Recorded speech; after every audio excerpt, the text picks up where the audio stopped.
జనరల్‌గా మనం కొంతమందిలో చూస్తాం డాక్టర్ గారు. అసలు వాళ్ళకి డయాబెటిస్ వచ్చిందని ఎట్లా తెలుస్తదంటే వాళ్ళు సన్నగా అయిపోతారు. అవును. అదేంటి?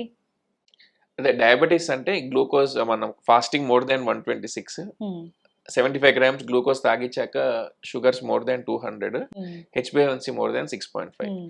ఎప్పుడైతే బాడీలో బ్లడ్ షుగర్ లెవెల్స్ 180 కంటే ఎక్కువ ఉంటే కిడ్నీస్ దాన్ని పీల్చుకోలేవు. ఆ హ్మ్. గ్లూకోజ్ అంతా యూరిన్‌లో వెళ్ళిపోతుంది. హుహు. గ్లూకోజ్ అంతా యూరిన్‌లో వెళ్ళిపోతుంది కాబట్టి బాడీ దాన్ని వాడుకోలేదు. హ్మ్. వాడుకోలేకపోవడం వల్ల వెయిట్ లాస్ అనేది వస్తుంది. Hmm. That is one of the sign for చాలా డయాబెటిస్. సన్నగా కనిపిస్తారు. సన్నగా హ్మ్. అయిపోతారు. దీని వాళ్ళకి ఎక్కువ ఆకలి, దాహం హ్మ్. వేయడము, ఆస్మాటిక్ సింప్టమ్స్ అంటాము, హ్మ్. Weight loss. ఇవన్నీ classical symptoms of diabetes. Okay. ఎందుకంటే ఆ గ్లూకోజ్ ఎక్స్‌ట్రా అంతా కూడా యూరిన్‌లో వెళ్ళిపోతుంది. బాడీ సెల్స్ దాన్ని వాడుకొని ఎనర్జీ తెచ్చుకోలేకపోతుంది కాబట్టి hmm. Weight loss is the common symptom for hmm. Diabetes. అతి దాహం గూడా డయాబెటిస్ ఉన్నట్లు. అతి దాహము, తరచుగా యూరిన్ పోవడము, హ్మ్. వెయిట్ లాస్, హ్మ్. ఇవన్నీ క్లాసికల్ సింప్టమ్స్. కానీ చాలా తక్కువ మందిలోనే క్లాసికల్ సింప్టమ్స్ ఉంటాయి. అందరు హ్మ్. టెస్ట్ చేసుకొని హెచ్‌బీఏవన్సీ 8, 9 ఉందని వస్తారు మా దగ్గరికి. హ్మ్.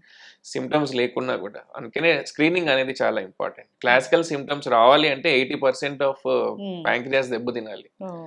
అంతవరకు కూడా వెయిట్ చేయొద్దు. హ్మ్. ఇప్పుడు మనకు అవైలబిలిటీ ఉంది కాబట్టి స్క్రీనింగ్ అనేది చాలా ఇంపార్టెంట్. హ్మ్. ఇప్పుడు ఇప్పుడు ఎవరైనా వచ్చి మానిటర్ అడుగుతున్నారా డాక్టర్ గారు? అడుగుతున్నారు. హ్మ్. చాలా మందే వస్తున్నారు. హ్మ్. అవగాహన అనేది పెరిగింది. హ్మ్. ఇంటర్నెట్, సోషల్ మీడియాస్‌లో. హ్మ్. సో, వాళ్ళకి కౌన్సిల్ చేసి